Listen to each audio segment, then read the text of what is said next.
বসে দিয়েছি, এর মধ্যে এখন নিয়ে নিচ্ছি মিল্ক।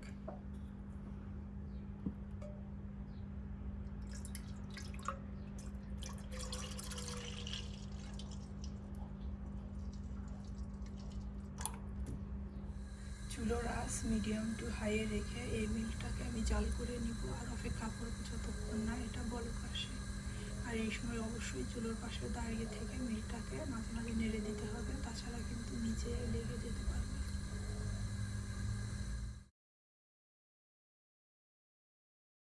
মিল্কটা জাল করার ফাঁকে আমি আরেকটা পাশে রেডি করে নিচ্ছি ছানাটাকে ঢেলে নেওয়ার জন্য। এর জন্য আমি একটা স্ট্রেনার নিয়েছি, একটা বাটি নিয়েছি আর একটা মসলিন ক্লথস নিয়েছি। এটা রেডি করে রাখলে যেটা হবে, আমার ছানাটা খুব বেশি কুক হবে না, পারফেক্টলি কুক হবে। আর রেখেছি আমি লেমন জুস। এই লেমন জুসটাকে আমি প্রথমে জুস করে নিয়ে তারপর একটা স্ট্রেনার দিয়ে ছেঁকে নিয়েছি। এতে করে যেটা হবে, লেবুর যে লাম্পসগুলো থাকে সেটা কিন্তু এই জুসের মধ্যে যাবে না। এখানে আমি আরও নিয়ে রেখেছি পানিটা রেডি করে রেখেছি, কারণ যখন আমার ছানাটা কাটবো তখন আমি খুবই কুইকলি যাতে পানিটা মিল্কের মধ্যে বা ছানার মধ্যে দিয়ে দিতে পারি। তা আদারওয়াইজ কিন্তু পানি দিতে যদি দেরি হয়ে যায় তাহলে আমার ছানাটা শক্ত হয়ে যাবে। এজন্য এই পানিটাকে আগে থেকেই রেডি করে রাখলে ভালো। আপনাদের কাছে যদি লেবু না থাকে সেক্ষেত্রে সমপরিমাণ ভিনেগারও ইউজ করা যাবে। আর এই লেবুর রস বা ভিনেগার ডাইরেক্টলি দেওয়া যাবে না। এর মধ্যে আমি সমপরিমাণ যতটুকু লেবুর রস নিয়েছি ঠিক ততটুকুই এর মধ্যে পানি অ্যাড করছি। মিল্কটা এখন গরম হতে শুরু করেছে, এখনো বলক আসেনি। অপেক্ষা করছি বলক আসা পর্যন্ত। এখন বলক চলে এসেছে, চুলোর আঁচটা মিডিয়াম করে দিলাম আর দিয়ে দিচ্ছি লেবু রস।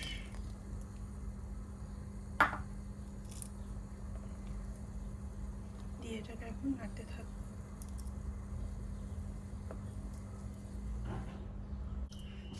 চুলোটা বন্ধ করে দিয়েছি।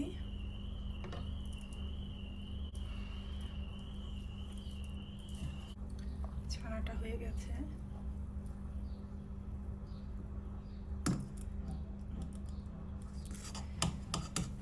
এর মধ্যে এখন আমি দিয়ে দিচ্ছি পানি। পানি দিলে যেটা হবে, ছানাটা শক্ত হয়ে যাবে না।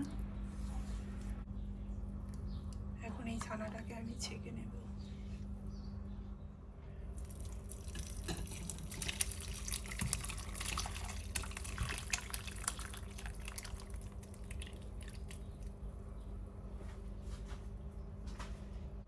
এখন দিয়ে দিচ্ছি পানি।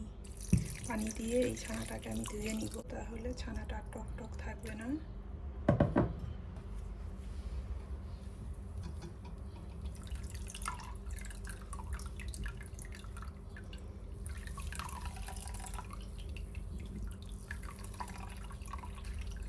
খুব টাইট করে চাপার দরকার নেই, আলতো হাতে চেপে নিলেই পানিটা আপনা আপনি ঝরে যাবে।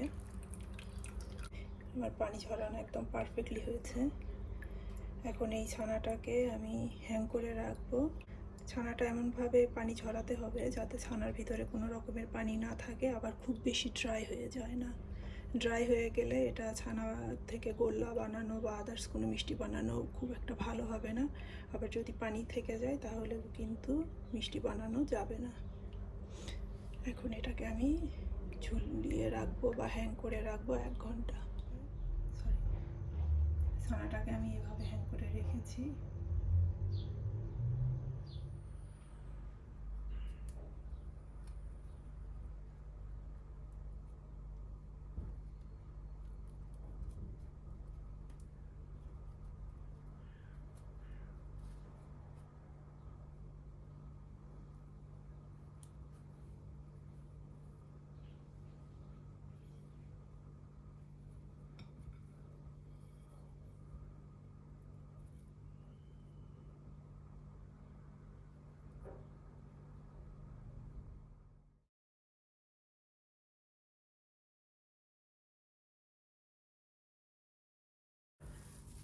এখন এই ছানাটাকে খুব ভালোভাবে মুথে নেব যাতে কোনো লাম্পস বা দলা না থাকে। যদি লাম্পস থাকে বা কোনো দানা থাকে তাহলে কিন্তু মিষ্টিগুলো ফেটে যাবে। আর এটা ছানাটাকে আমি মথার জন্য হাতের এই পার্টটা ইউজ করব। এইটা দিয়ে প্রেস করে করে আমি ছানাটাকে মুথে নেব।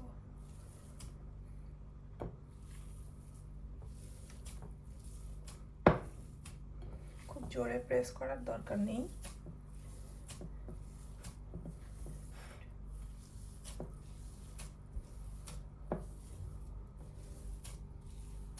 আর এভাবে মুথে নিতে খুব বেশি সময় লাগবে না, 8 থেকে প্রায় 10 মিনিট ম্যাক্সিমাম সময় লাগবে ছানাটাকে মুথে নিতে।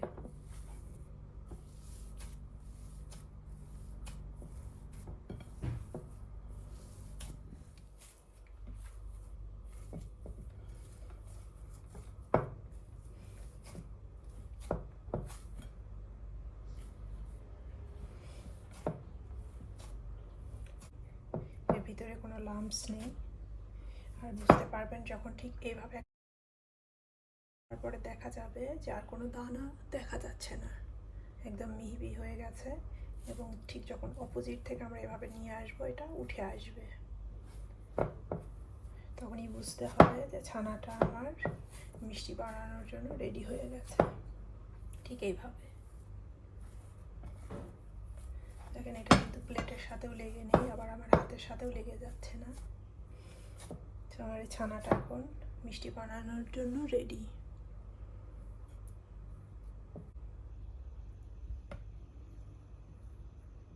দেখেন কোনো লাম্পস নেই, কারণ যদি লাম্পস থাকে, আবারও বলছি, তাহলে কিন্তু মিষ্টি ফেটে যাবে।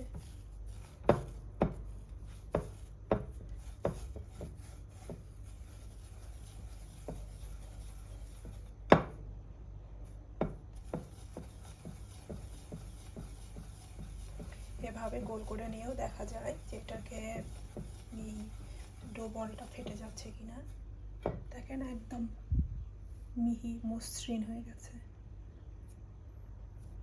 সেটাকে আমি একটু ঢেকে, যে ছানা কেটেছিলাম যে কাপড়টা, সেটা দিয়েই ঢেকে রাখছি, তাছাড়া এটা ড্রাই হয়ে যাবে। চুলোয় প্যান বসে দিয়েছি, আর একটা আমি এরকম বড় মুখওয়ালা কড়াই নিয়েছি। এতে করে যেটা হবে, মিষ্টিগুলো যখন ফুলে উঠবে শিরার ভিতর, তখন যাতে জায়গাটা খুব বেশি চাপাচাপি না হয়, তাহলে মিষ্টি কিন্তু ঠিক ভালোভাবে ফুলে উঠবে না। আমার কাছে এটাই আছে। এর মধ্যে এখন আমি দিয়ে দিচ্ছি পানি, দিয়ে দিচ্ছি সুগার, দিয়ে দিচ্ছি সাদা এলাচ। সাদা এলাচটাকে মুখটা আমি একটু এভাবে ফেটে নিচ্ছি, এতে করে ফ্লেভারটা অনেক ভালো হবে।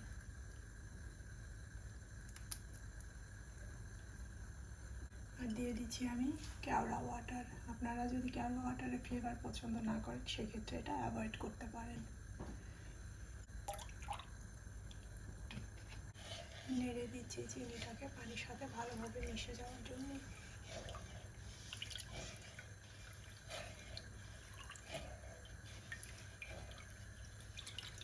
চুলোর আঁচটা আমি একদম মিডিয়ামে রেখেছি। এখন চিনির শিরাটাকে ঢেকে দিচ্ছি, বলক আসা পর্যন্ত অপেক্ষা করব। আর এই সময়ের মধ্যে আমি আমার মিষ্টিগুলো বানিয়ে নিব। চুলোতে আমার চিনির শিরাগুলো জাল হচ্ছে, আর এই ফাঁকে আমি আমার মিষ্টিগুলো বানিয়ে নিব। সবগুলো মিষ্টি সমানভাবে বানিয়ে নেওয়ার চেষ্টা করবেন, তাহলে সবগুলো মিষ্টি একসাথে কুক হবে।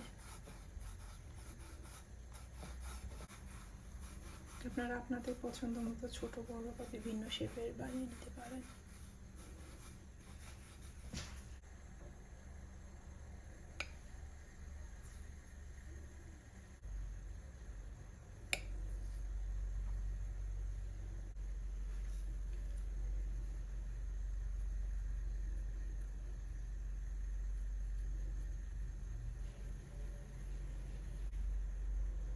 দুই হাতের তাল দিয়ে এই মিষ্টিগুলোকে আমি শেপ দিয়ে নেব।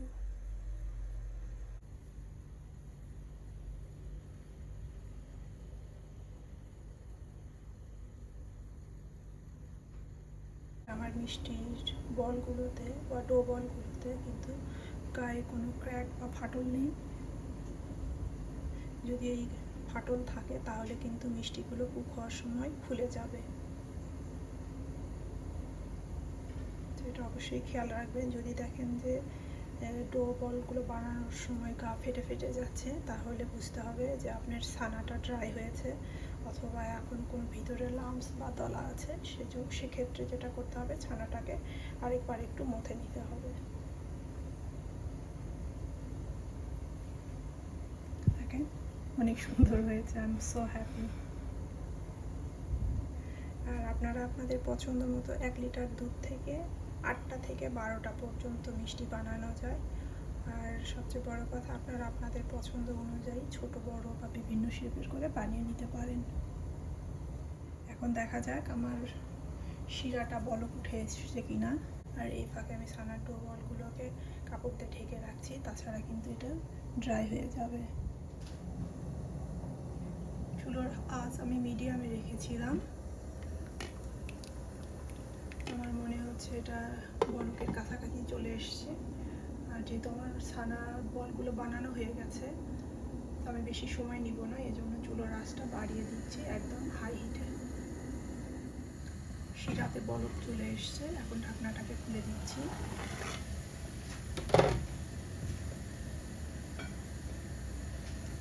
আমাকে খুব বেশি সময় অপেক্ষা করতে হয়নি।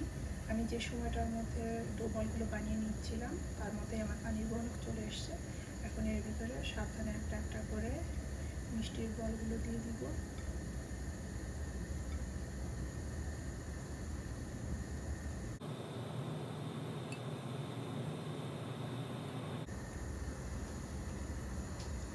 আবারও ঢাকনা দিয়ে ঢেকে দিচ্ছি।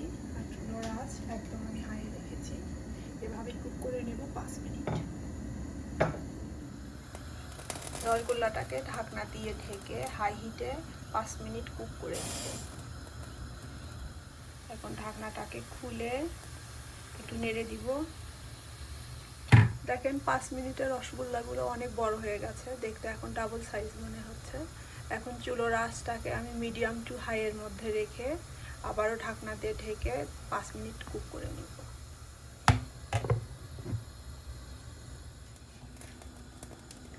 রসগোল্লাগুলো এখন আরো বড় হয়ে উঠছে। এই পর্যায়ে আমার চুলোর আঁচটা মিডিয়াম টু হাইয়ের মধ্যে আছে। 5 মিনিট হয়ে গেছে। গোলাগুলো দেখেন কত বড় বড় হয়ে গেছে। এখন আমি চুলোর আঁচটাকে একদম মিডিয়ামে রাখবো।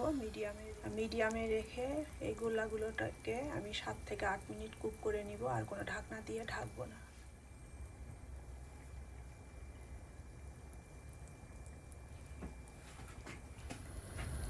সাত মিনিট হয়ে গেছে, এখন চুলোটাকে বন্ধ করে দিলাম। চুলোটা বন্ধ করে দিয়েছি। এখন এই শিরার মধ্যে মিষ্টিগুলোকে পুরোপুরি ঠান্ডা করে নিব। আর এই সময়ের মধ্যে কোনো রকমের ঢাকনা দিয়ে ঢাকবো না। ঢাকনা দিয়ে না ঢেকে এটাকে ঠান্ডা করব। তারপর আপনারা চাইলে এটাকে ফ্রিজে রাখতে পারেন। আর আমার এখানে যেহেতু ঠান্ডা ওয়েদার, যার কারণে আমি এটা ফ্রিজে রাখবো না, বাহিরেই রাখবো। মিষ্টিগুলো পুরোপুরি ঠান্ডা হয়ে গেছে, এখন এটা সার্ভ করার জন্য রেডি। আমার রেসিপি যদি ভালো লেগে থাকে তাহলে অবশ্যই সেটা বাসায় ট্রাই করবেন এবং কমেন্টস করে জানাতে ভুলবেন না যে আপনাদের বানানো মিষ্টিটা কেমন হয়েছে। সবাই অনেক ভালো থাকবেন, সুস্থ থাকবেন। আল্লাহ হাফেজ।